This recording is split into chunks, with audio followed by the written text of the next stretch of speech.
Hi, Fuel Milwaukee. Good afternoon. I'm Corey Joe Biddle. I'm the Executive Director of Fuel Milwaukee, and welcome to all of you to our third in a mini series on financial literacy partnership that we've had with the money management educators. Today is our last of 3 sessions, and we're talking about investment strategies and balancing our wealth and debt and all kinds of good stuff. So as always, get comfortable, make yourself at home. We always have the chat open for you to interact with the panelists and each other.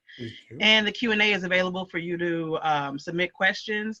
And Andrea is going to be monitoring both to bring your questions at the end of the session. So please go ahead to jump right in with any questions you know you have up front or right away. And just feel free to start going through and clicking and saying hi to us and let us know that you're here, okay? Welcome. So as I mentioned, we've been doing this mini series of financial literacy workshops with money management educators, which have been a great partner for us. I'm gonna kick it to Gary to talk a little bit about money management educators, a little bit about his team, and kick us off with what we're gonna learn today. Hey, Gary. Hey, Corey Joe. Thank you for having us again. And for all of you, we are money management educators. And we just, we've been doing this a couple of weeks now, but we want to make sure you all know and understand that we are money management educators. We are a not-for-profit financial education organization. And what that simply means is we got nothing to sell.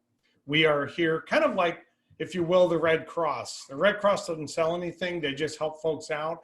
But without volunteers, then nothing will happen. And we're kind of like that. We're financial volunteers, and we are all about making a difference. And just to be clear about that, we are all about making a difference. We want you to engage. We know that on Facebook and on Zoom meetings, it's sometimes hard to do that.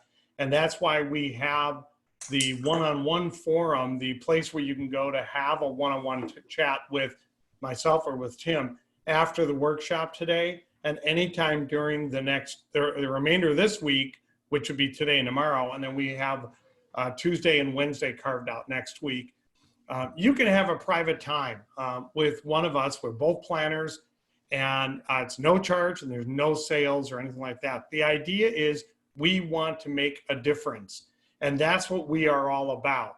As a matter of fact, a lot of you know the companies we work with. Just to do a little bit of an MME commercial, if you will.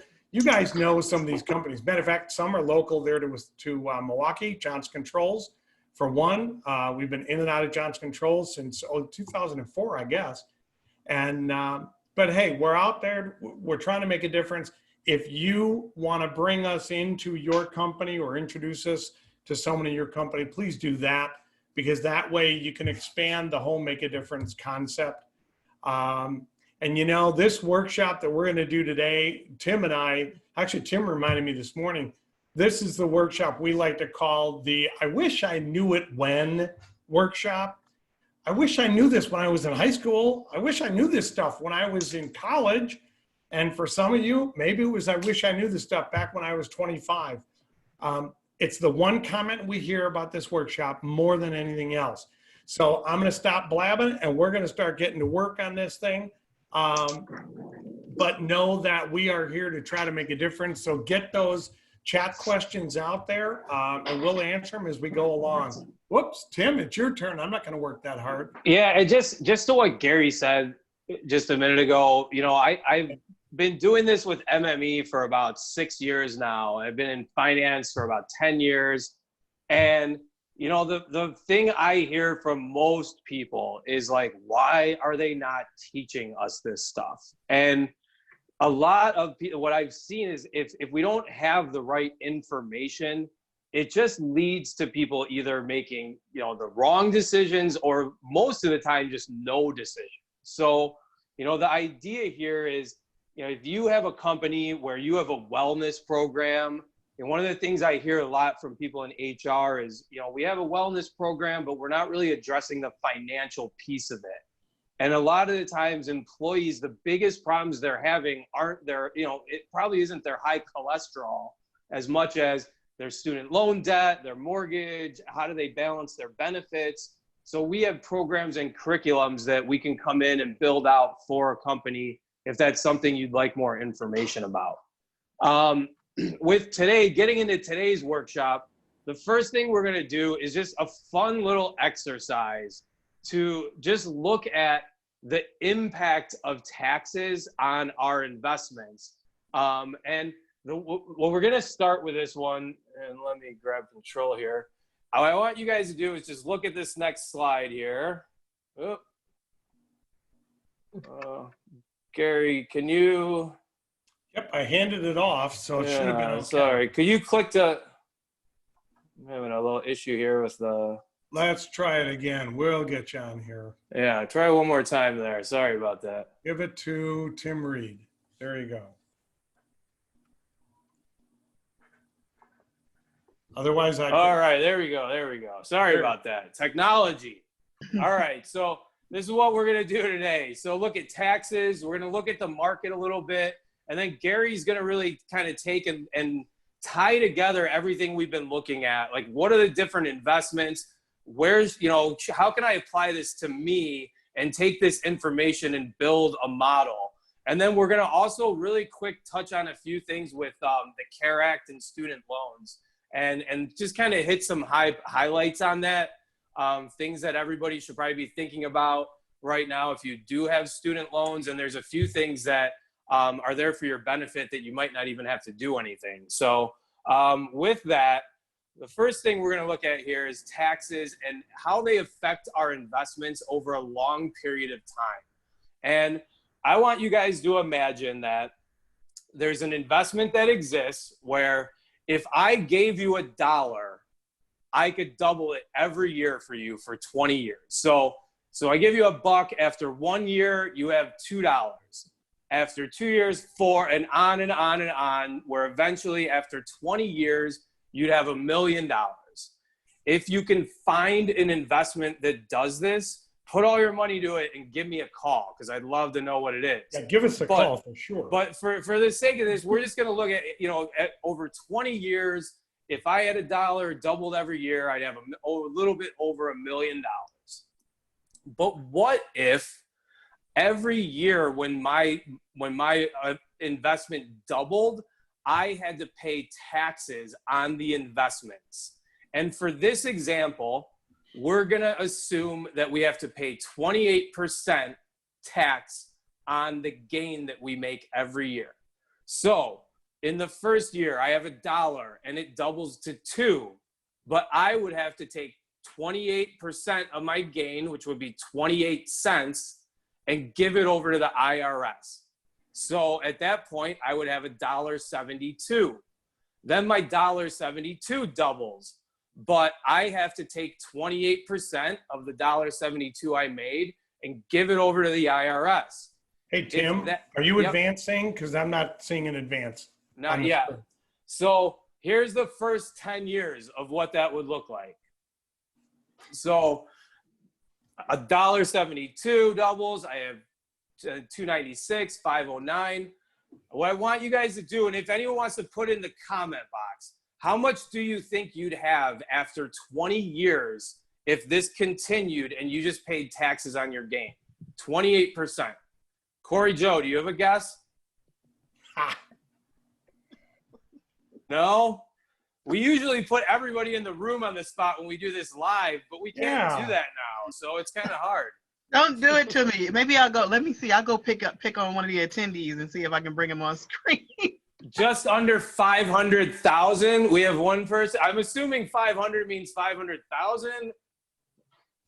Okay, that's a pretty good guess. Like I've heard a lot of people say, 28%, not 1,000. Okay, well, let's play it out. A lot of times when we're doing this live, I hear guesses 250,000, 500,000, 700. The answer is you would have $51,000. So just by paying taxes year over year on that investment, you would have lost about $1 million to taxation.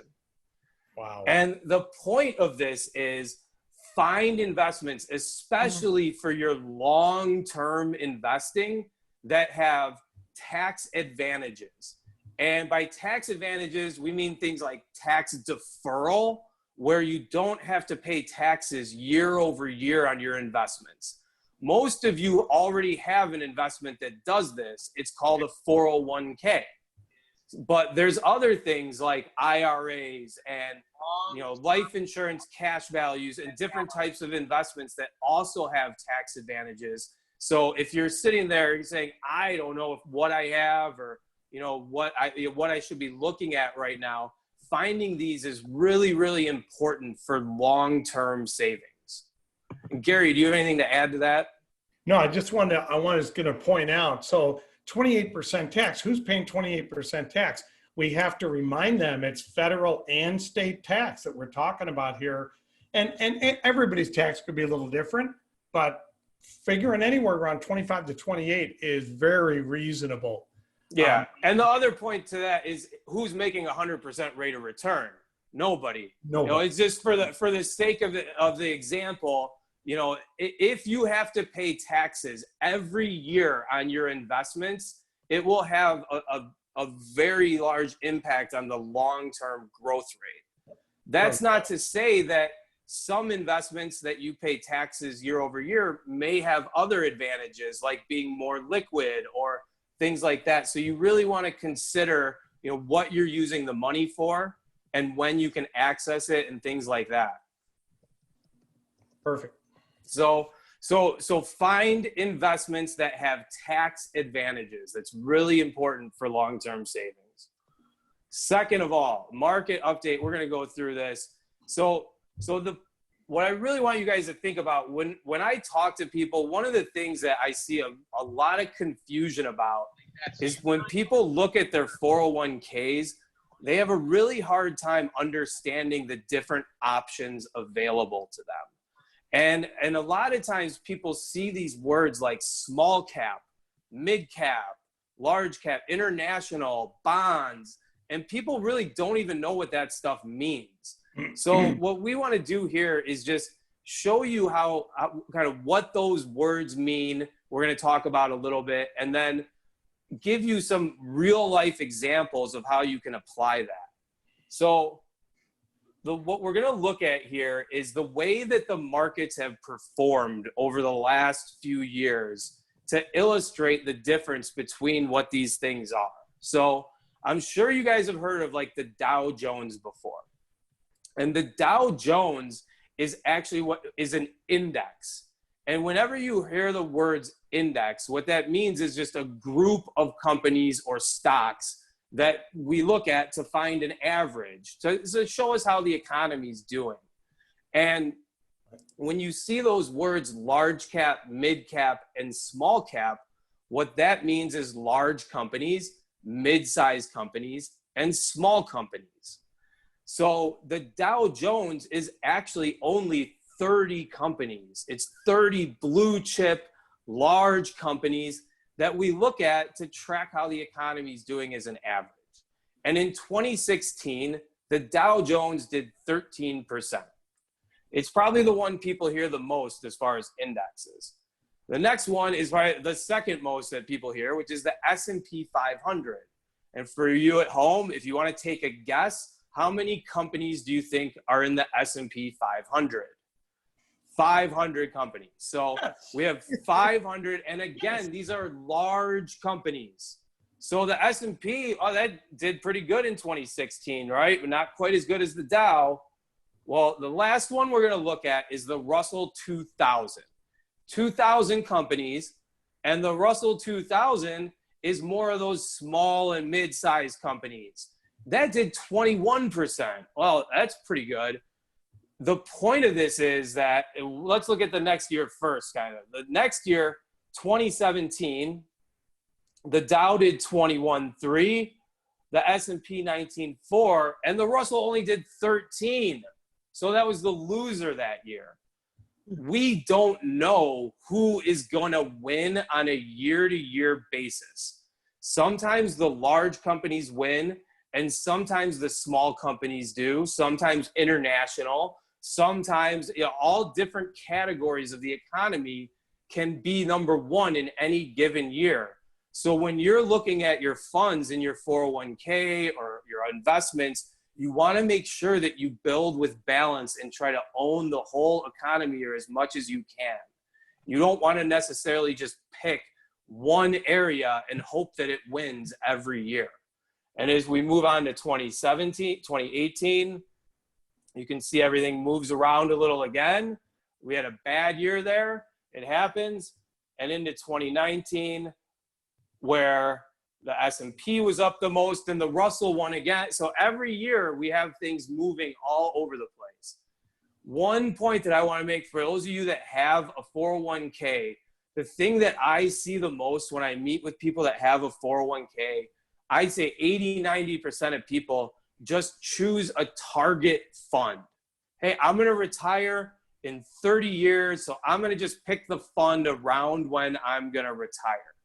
And those funds, what they do is they get, as you get older, they get less risky. So that's a good thing. But one thing that we've seen, and Gary and I, from the analysis that we do on these funds, is they usually own mostly 90% plus of large companies. Yep. So if that's all you own is a 401k with a target fund, you might not own a lot of the small and mid or international or different types of companies to really build a balanced portfolio. If you're sitting here and you're like, I don't know, I have no idea, that's something that, you know, we're happy to hop on with you and just take a look at what you have now and what's available and give you a better idea of some other options or ways that you might go about building your accounts right now. Hey, Tim, can I just bring this together? So if you guys remember back a second ago, Tim said that in 2016, large companies did, 13 something percent. In the next year, it went way up, but they can flip back and forth. So you don't want to just be in one section. You want to have good balance across the portfolio and make sure you got a little bit of everything. The other thing about the target dates, I think they're a great choice. If you don't know what you're doing, pick that. It's a great way to go. But if you can get someone to help you with it, like Tim or I, then we can help build that out so that you can get better diversification. That's all I want to say. Yeah. So hopefully that gives you a better idea and find investments that have a tax advantage. Your 401k is going to be the number one that most people have. And most of those, you're going to have an option of pre-tax or after-tax, which Gary is going to talk about now. And then just, you know, if you have questions about that, we're happy to take a look at it with you. From there, Gary's going to move into looking at more, how do we tie it all together with risk, with taxes, and all these different investments to build it out for you. So this part of the workshop, y'all, this is the part that's so important to take notes. In the workbook today, you've got a page with 6 boxes on it. Go to that page, take good notes. And then in one of the screens I'm going to show you in particular, I'm going to tell you, take a screenshot of that. And that will be all the data that we're going to talk about. Here's what I think is true. Putting it all together is confusing. So, you know, from week 1, when we started this, we said, hey, let's control our cash flow a little better. Let's see if we can find a couple of extra bucks to invest. And we said, work on debt and get that paid down and understand a little bit about the market. Don't let it stir you up. Take advantage of low markets like this. Take advantage of it so you can buy stuff when it's low. But how do I put it all together now? I got a lot of moving parts. So how do I wrap this thing up? So what I want to do is break it down into 6 really simple little bites. There's a lot of gray matter in each one of these bites, but I want to break it down and try to make it as simple as we can. And I want to start out with step number 1. And we talked about this with the financial house. I think Tim talked about this a week or 2 ago, what we call risk diversification or risk management. Come on, computer, talk to me. Over there? You want to go over there? Go over there. Okay.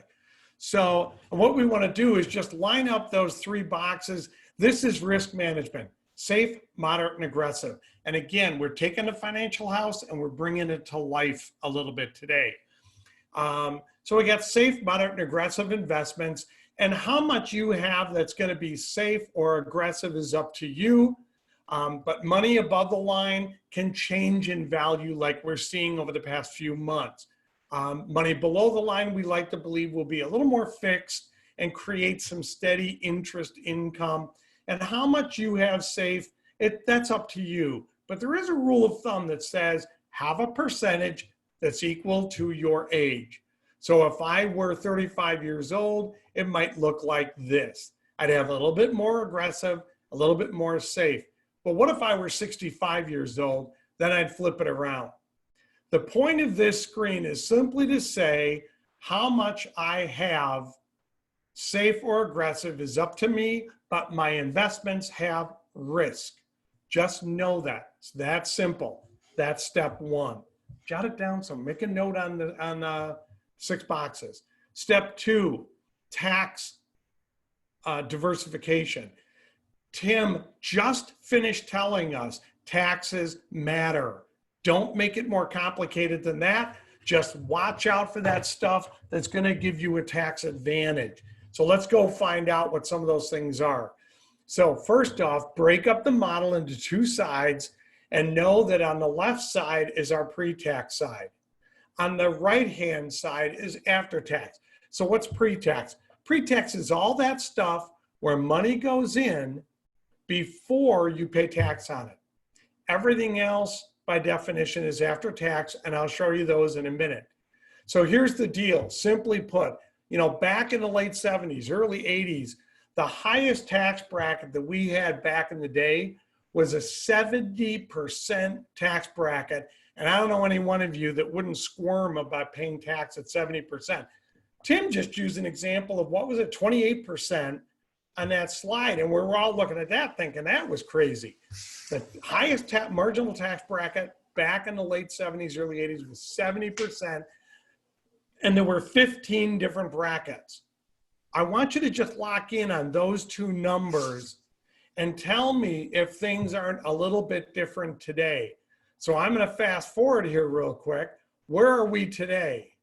The top bracket today is 37, and there's only 7 brackets.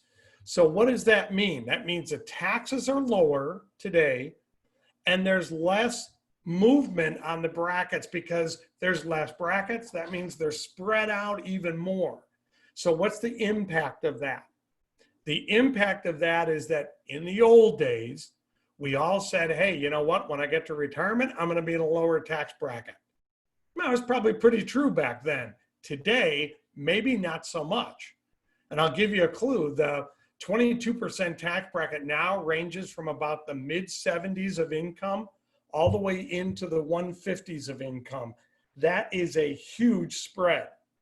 And that what it means is for the average individual that maybe has a $120,000, $130,000 household, they're going to almost have to cut their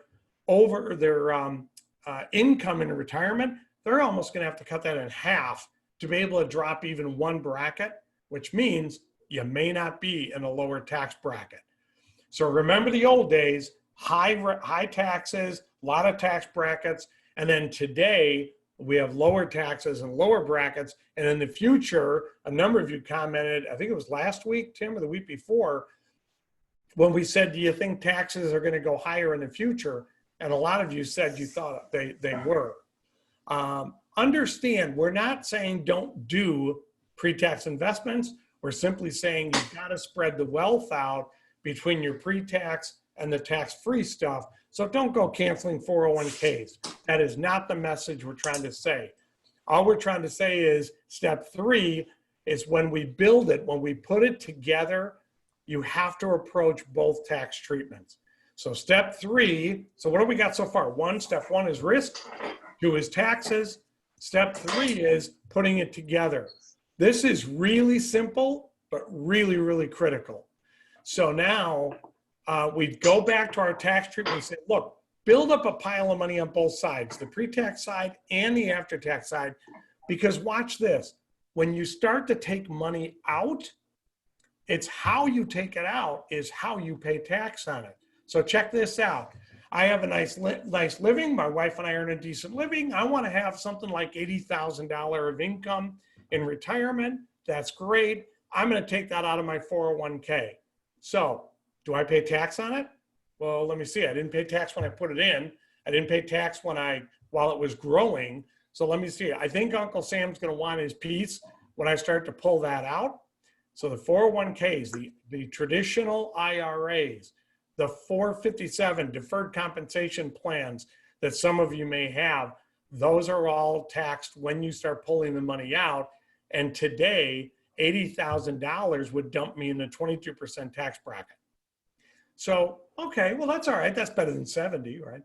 So that's okay. I got 80,000 coming in my pocket at 22% tax bracket. But what if taxes start to go back up again and start climbing? What do I have an option of to do to try to reduce taxes?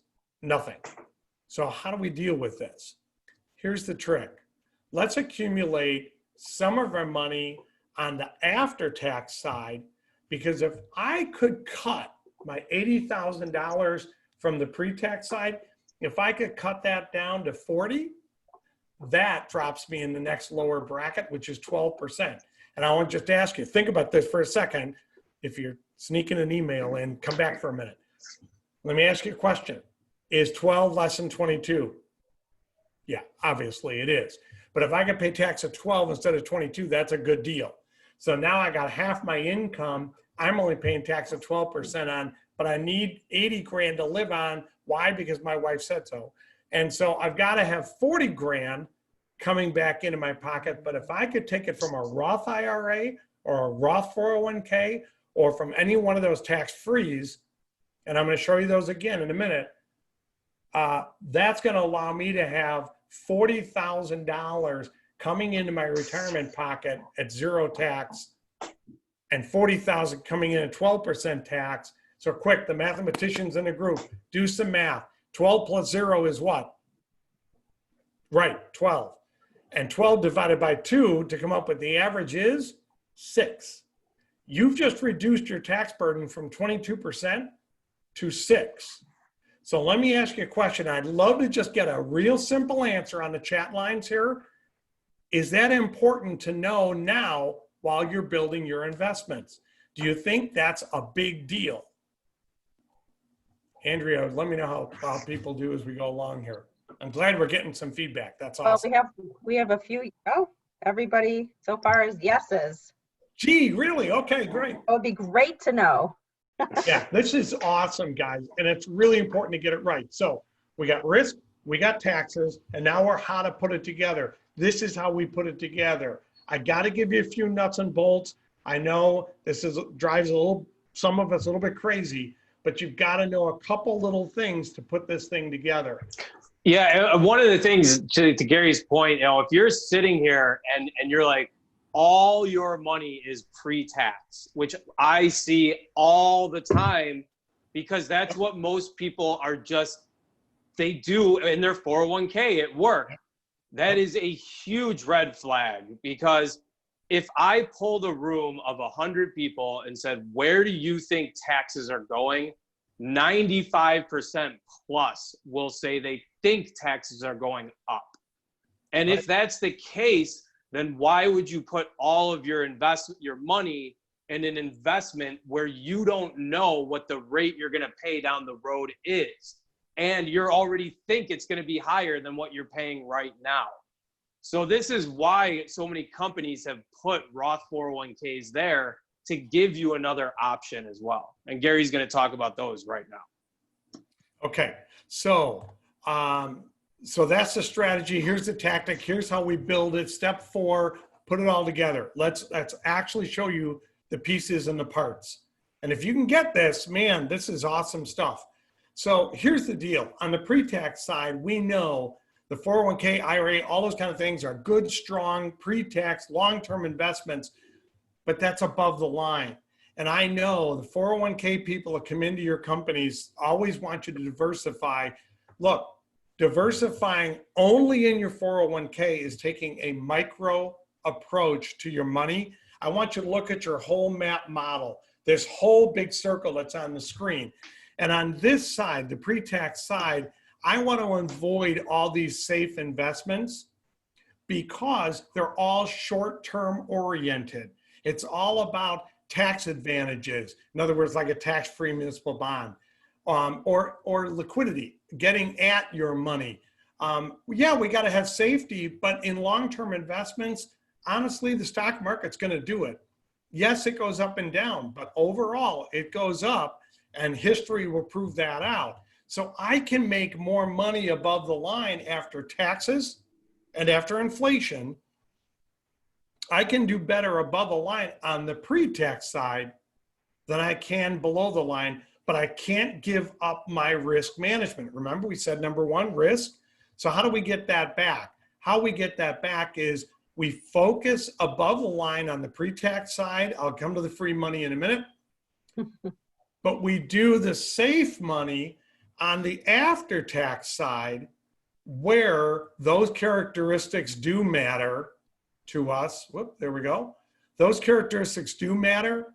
I want safety, I want liquidity, I want tax advantages, but I want it in a safe zone so I don't have taxation beating up on what is really going to be a 1, 2, 3% rate of return probably.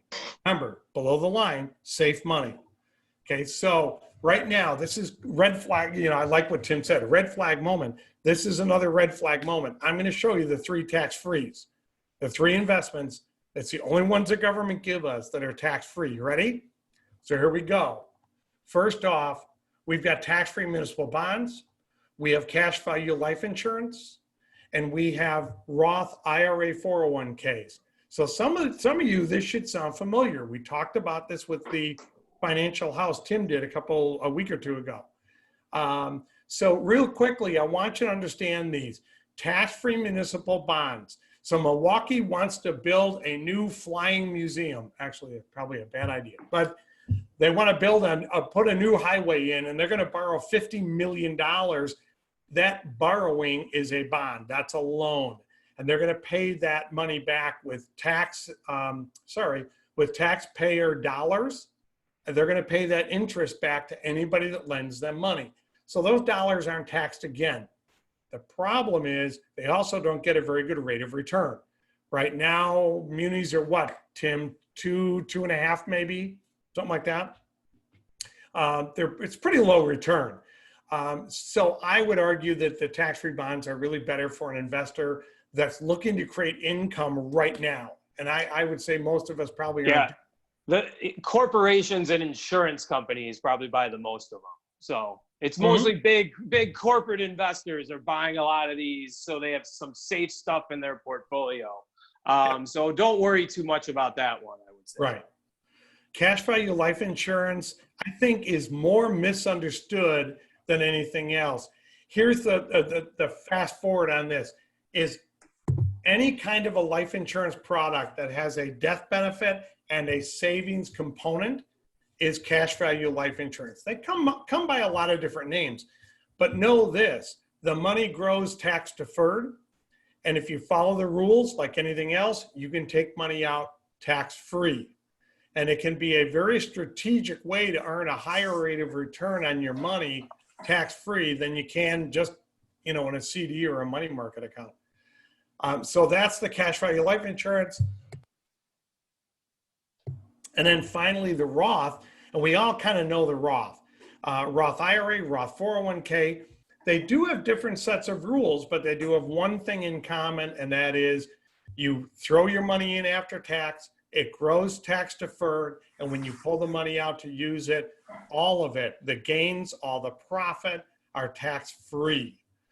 So that's a huge deal. And remember what Tim said, whenever you hear something about any kind of investment that gives you a tax advantage, perk up, get the antenna up. This is the stuff you want. Hey, Gary, I have a question for you. My company has a Roth 401k. If I put my money in the Roth 401k, do I still get a match? Absolutely. Where Yeah, that's does it go in? Does it go into the Roth? Yeah, absolutely. It does not go. Okay, so the first question was, if I put money on the Roth side of my 401k, do I still get the match? The answer is yes, but the match will always stay on the pre-tax side. So you got that? So you can do a Roth 401k and you can still maximize your match. It's just going to stay on the pre-tax side. Good point, Tim. Okay, so there's our tax freeze. So now we've got money on the pre-tax side above the line over here, and we've got money on the after-tax below the line over here. So now, let me just jump up here, and then above the line, we love to have investments up there, and I'm great with them being tax-free. But other than that, up in this area, we're really looking at just growth vehicles, stocks, mutual funds, maybe some real estate investments. There is a mutual fund version of the life insurance. So if you are one of those that wants to be a little more aggressive, you can have a life insurance with mutual funds in it and, you know, pick your small cap, mid cap, large cap, like Tim was talking about. Okay, so that's step 4. That's that part. So let's just put this all together now. Step 5, wrap it up, put a bow on it. We're kind of done. So what I want to do on this screen is to simply say that we did this with the asset reallocation the other day, so hang on with me for a second. I want to get to this one. Here we go. So how much money do I want to have on each side, right? Pre-tax, after-tax, how much goes where? So the goal is, like to Tim's point, I don't know where taxes are going in the future. I think they're going higher, but in my lifetime, and I'm older than Tim, in my lifetime, I've seen taxes go from low to high to back down to low, and I'm about to watch them go back up higher, I think. So how much money do I want to have on either side? I think I want to have some balance because I just don't know where that world is going to go on me. Yeah, and to this point, I hear a lot, you know, oh, taxes are going up. Well, maybe not, you know, like I don't know that you want to state, you know, and this is the key here is the word diversification, and that you want to have both so that you're in a position to pivot no matter what. And that so you can blend your dollars at that point. Exactly. Because remember, Tim, that the game we're playing on the pre-tax side is the taxes are going to go lower. The opposite, the after-tax, is the game we're playing of taxes are going to go higher. So they're polar opposites. So which one's going to be right? I don't know. But I would argue if you're going to blend your dollars, you're going to be in control of that anyway. So we want to have our balance here, 50-50. And let's get this back set up again. And if you were 50 years old, remember I said in the lower left side, we really don't want to have a lot of money up down there. So I've got to offset it on the right-hand side. So if I was 50 years old, this is what my portfolio would probably look like. And that should make some sense. But if you're 25 years old like Tim, okay, forget it. If you're 25 years old like Tim, it might look more like this. And that means you've got 75% above the line, 25 below the line. This might line up for many of you right now. You're looking at, well, that looks like me. Probably does. So here comes your photo op. Take a screenshot of this next slide, number 6. I'm going to put it all together. You ready? There it is. And I'm going to pause for a minute. There's your screenshot of how to put this whole thing together. Now, it's not going to have all the gray matter that goes in with what all the rules are with Roth IRAs versus 401ks or cash value insurance that's safe or has mutual funds in it, or 401k investments or rebuilding those. But I will tell you this, if you'll carve out a couple of minutes to talk with Tim or myself, we will be happy to go through this stuff with you. And I want to remind you, I want to be honest, some of you are thinking right now, well, they probably just want to sell me something. We can't. Money management educators is education only. We would be in violation of every one of our licenses if we did. So this is your chance to pick the brain of a financial planner free of charge. And this is all from what Corey has got, you know, lined up for you guys with the whole fuel program, Corey Joe, It's okay. that we can do this for you guys. I'm going to ask you, I hope you all got a screenshot. We all got that? I'm going to ask you to do me a favor on the workbook. Would you go to the last page and hit that click here button? You don't have to watch the screen necessarily right now, but I want to ask you to go to this page, and then we'll finish up with the loan stuff, the school loan information. But could I ask you to come over here and simply click on 3 quick things? Andrea is going to help us watch and make sure that all of you are be able to find this page. But would you tell us how you like the workshop? It's a check mark. I know you can do this, guys. Secondly is what topics are still important to you? We want to know, because if you ask nicely, Corey Joe may have us come back. I don't know. We'll see how that goes. Thirdly is, do you want to have a conversation with Tim or myself? Just say yes or no. Finally, really important, gang, and this is, you are the conduit to your company. I don't know who you work for. I can't find you out in the wild blue yonder. So if you'll go up to that top right-hand box, let us know if you would like to get information for your company. And if you do, or you want to have a meeting with Tim or I, you've got to give us an email address. You can give us phone number too if you want to. That's up to you. And then at the bottom, we want to make sure Corey Joe stays out of jail. I know y'all love her, so hit the got it box. That means that Tim goes to jail if you do anything dumb with your money, because I'm out of this thing.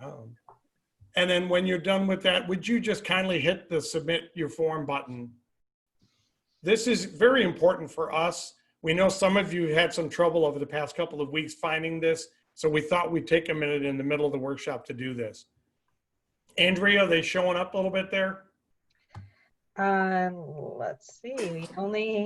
We have 3 responses, so keep them coming in. I know there's more than 3 of you out there. So would you do that for us? I would appreciate it. That's your price tag for today. All right. And then I'm going to ask Tim to take over on this next slide. And let's talk about these student loans and just where the CARE Act comes in and what we can do, and take it away. Tim is napping right now. Should be working. No, I'm not. I'm trying to take over here. Technology. So we just wanted to cover a few things in regards specifically to the CARE Act today, and student loans. The first thing that if you have federal student loans, then you are likely eligible for relief right now. And that relief is that a waiver of a waiver of payments through September 30th and 0% interest, and no action is needed to do that. However, not all federal loans are eligible. So if you have a PLUS loan or a Stafford loan or a Perkins loan owned by a university, that may not be eligible for this program. So if you have a federal loan, that should be, red flag if you're not seeing this, because like we know with government programs, don't be shocked if there could be a mistake in record keeping. So you want to make sure you're checking this stuff. So how can they, Tim, how can you help them figure it out? Yeah, we can definitely help you figure it out with that. Where I was going to get also is on the next slide here. So federal loans, if you have them, you're likely eligible for some type of relief, and we can help you navigate that if you have questions. If you are in a loan for a public service loan forgiveness program and you're making some type of payments right now, those payments have been stopped through September 30th. So some people are in forgiveness programs, still have some type of payment. You don't have to make any payment right now. There's some confusion. If you're not sure, again, I know some forgiveness programs, there's no payments, some there are. So it's going to depend for every person on what program they're in. What I was getting at earlier is, can they bring you a statement? Absolutely. We would love to, if you guys want to sit down and look at a statement. And I was going to kind of sum up with that, because the biggest thing here is contact your lender. If you have private loans, you are not going to be eligible for any relief under the CARES Act. So with private loans, you have to contact your lender. The one issue that we see with a lot of people that have student loans is, you know, you might have 3, 4, 5 different loans. So you have to almost address each of them individually. Some private lenders are allowing people to delay payments, but typically when they do that, that interest is still gonna accrue. So you may end up paying more in the end than if you looked at possibly doing some type of payment adjustment. And the most common payment adjustment you can do to get those monthly cash flows down, what you're having to pay right now, is by doing some type of income-based repayment plan. So again, this is all confusing, and for everyone, it's going to be different. So everyone on this call right now is like, well, I don't know, maybe me. That's something that Gary or I are happy to sit down and kind of wade through with you. So if you want to look at your different loans and the different options for all of them, we'd be happy to do that. Hey, Tim, go ahead. So I just want to throw in on the ones that have private loans, just know that these lenders are being very amiable about these things right now. So if you need them to cut you some slack, they are very likely going to try to work with you to try to make that a little bit easier. They don't want you to default. So they want to help try to make it a little bit easier. So reach out to them. Yeah. And the other thing, where else could you possibly save a few dollars? Are there medical expenses? Medical expenses are something that can be negotiated, payments in particularly. There's lots of hospitals are more than happy to work with you if you're paying medical debts. There's no interest on that, and there's typically no penalties if you can only cash flow a little bit there and have to focus on some other areas like student loans where, there's not really any forgiveness there. There's no way to get rid of or out from under that debt other than to pay it off. Right. So for most young, when I meet with young people in their 20s, the top 3 things that I tell all of them are, get your match in your 401k. You always want to take advantage of free money. Build up, pay your student loans, and then don't sacrifice your short-term savings at the expense of just trying to pay down debt. So you do not want to have $1,000 in the bank and, all your money going to pay down debt. If something happens, if you need, you get in an accident on the way home from work or whatever, I could think of a million different things that could happen. You really need to have that 3 to 6 months in savings. So if you can focus on building that savings while paying down debt, it's just such a better strategy overall. All right, let's wrap this thing up. Yeah. We got one fun little video that was an advertisement a couple years ago out on TV. We think it says the whole thing. Kind of wraps up the last 3 weeks. Hey, Clark. Whoops. What you got there? You know what? I know. We got to share the audio. Hold on. Where do I could hear it. You can hear it? All right. It's my number. Is the amount I need to save to retire the way I want. Is that your number? A gazillion, huh? Bazillion. It's just a guesstimation. Well, how do you plan for that? Oh, I blindly throw money at it. Hope something good happens. So you really don't have a plan? I really don't. It's absolutely one of my favorite videos because it really goes to the heart of everything we do. Don't blindly throw money at anything and hope it'll work out. Have a plan, put it together, and by the way, how would it feel to know you have a financial plan that's put together, buttoned up, and got you on track? We think it's a big deal. So with that, these are our thoughts about how to wrap this thing up. Don't forget to go to the website that we have where you can do some, you can pick up some little 3-minute videos.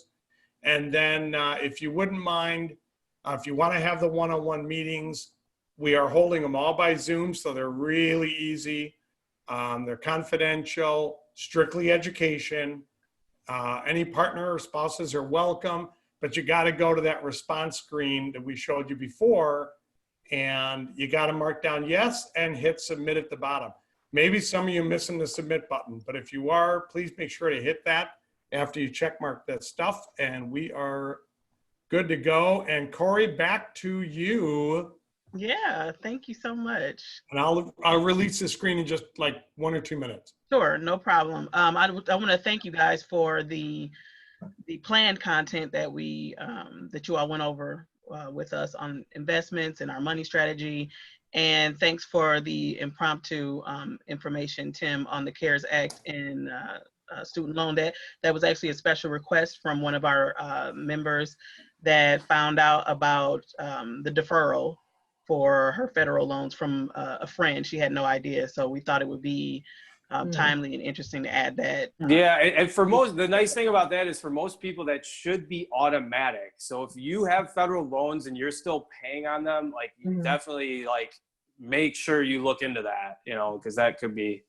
And I was throwing 2 cents on that too, Corey Joe. One that surprised a lot of people was the Shirley Ryan Ability Lab, the old RIC hospital. That is a nonprofit organization. And if you work there, you are working for basically a public entity, and that will qualify for the 10-year forgiveness plan. So there may be a lot of employers that are a little bit stealth out there as to whether or not your employer qualified. So something to find out about. Yeah, and I think that's the rule of thumb, or the big lesson here is just to ask questions, make phone calls, inquire, and find out. I know it can be overwhelming, and sometimes it's just like, let me just send this payment and whatever. But yeah, I think that's really own it and know your stuff, and the problem is just finding where to get the education at. So yeah. So Andrea, we have about 10 minutes for questions. Let me know what you're seeing in the Q&A in the chat. All right. So one question that came in is, where should a person start with limited income if they want to start investing in stocks? This person particularly already contributes to a 401k and work and has a bi-weekly withdrawal for the Roth IRA. But where do you go for stocks, and where would you start? Gary, I'll let you take that. Yeah, what I recommend to my clients is I would start with it. First off, just keep your overhead low. Start with a discount broker, and there's a number of them out there. Some, are bright green, and others have helicopters. But you get the idea. But start with a discount broker. Do a little bit of homework. I think Morningstar.com is a great research site. But number 3, you're not going to like this part. Make sure it's appropriate.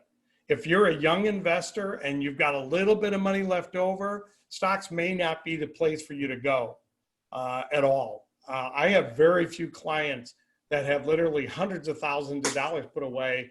They shouldn't be messing around with stocks because they really don't have their main plan together yet.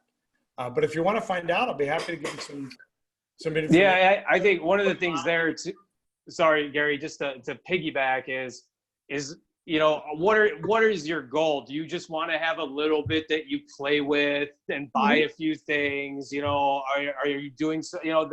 Then do you have some companies you already like or sectors? So it really depends. Most you're not gonna, if you have a small portfolio, you're probably not gonna want to own, have 25% of it be 1 or 2 stocks. So you can get better diversification with mutual funds. But if you're looking to say, if you already have some good patterns and you have a good emergency savings built, you've done some pre-tax and after-tax investing, and you're just looking to, maybe get your feet in the water a little bit, get your toes in the water, then there are some you could go online and, like Gary said, Morningstar, places like that, or we'd be happy to tell you about some, different options out there too. Okay.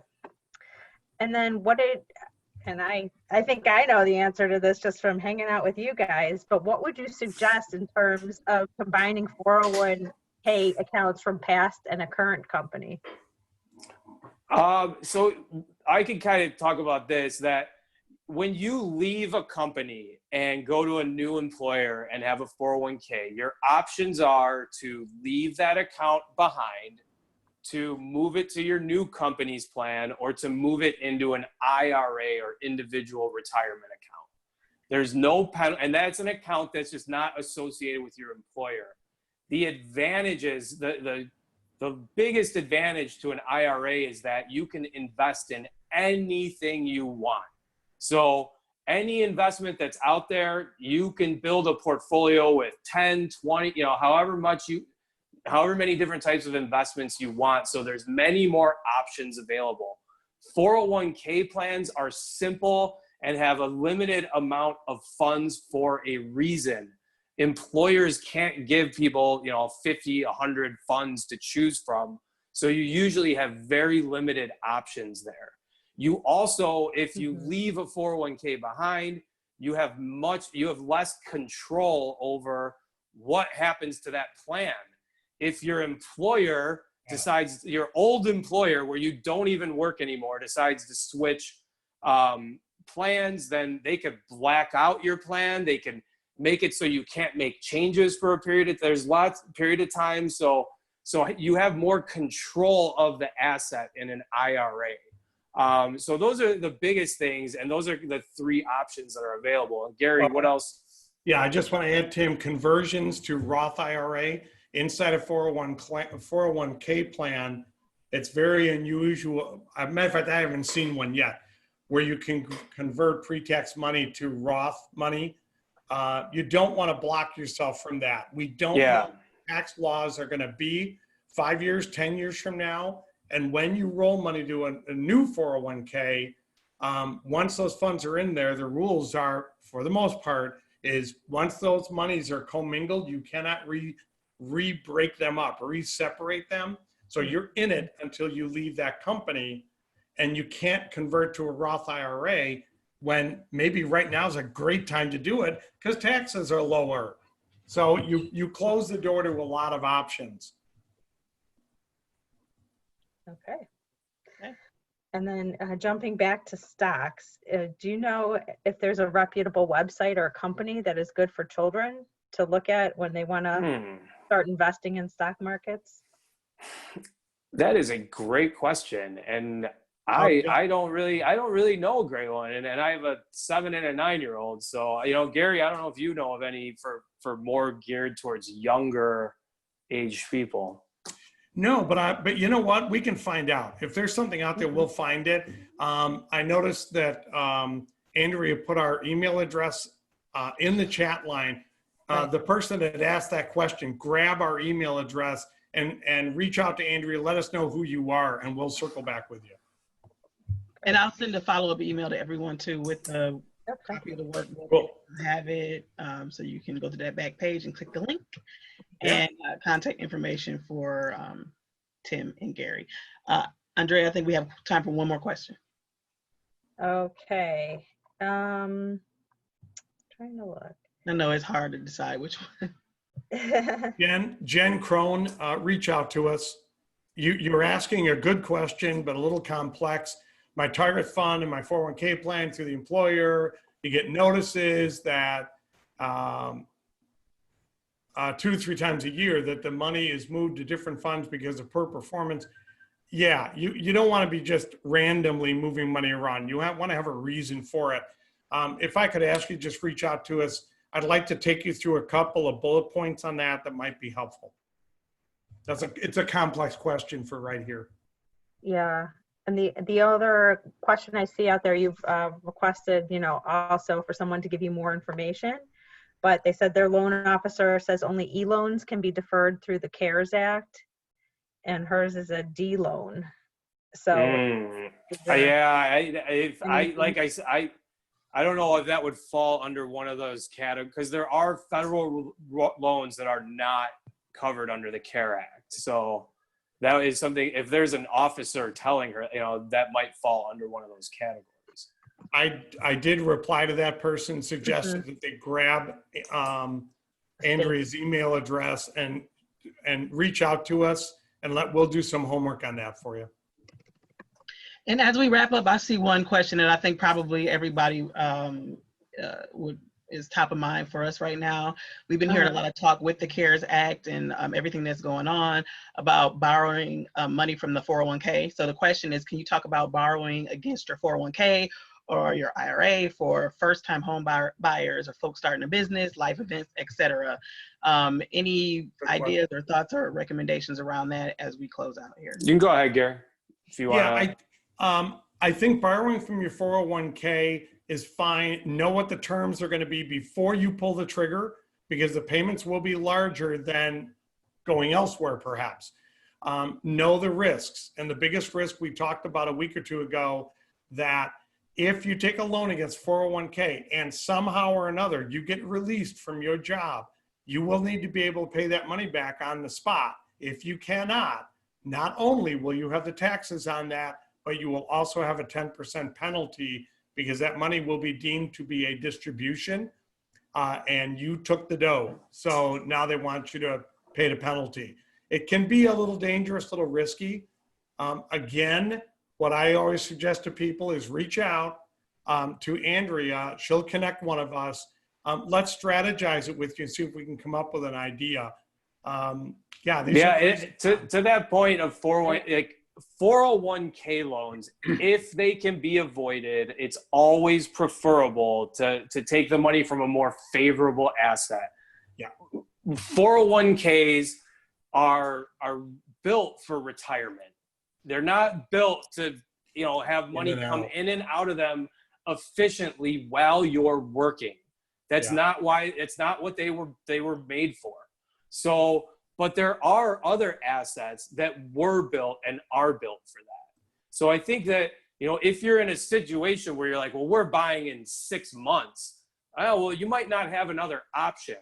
But if you're at that point where you're starting to set things up, that's where you could come in and start building, your foundation and these different assets the right way. So when the time comes, you don't have to take a 401k loan.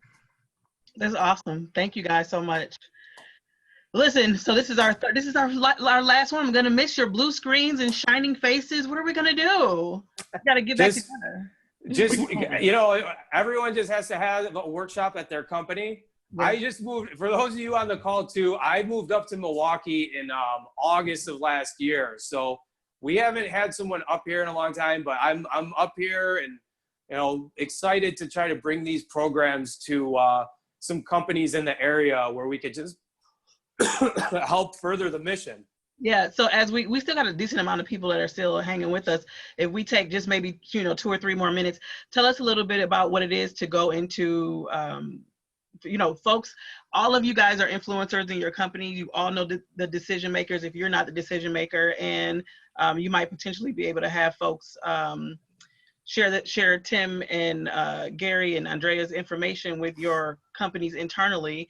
And their whole setup is to come into companies and provide something very similar to what they've done for us. So can Gary kind of tell us what that's all about and what people can do to bring you to their companies? Yeah, and I think dovetailing what Tim said earlier when we started the workshop, I've been doing this for 18 years now.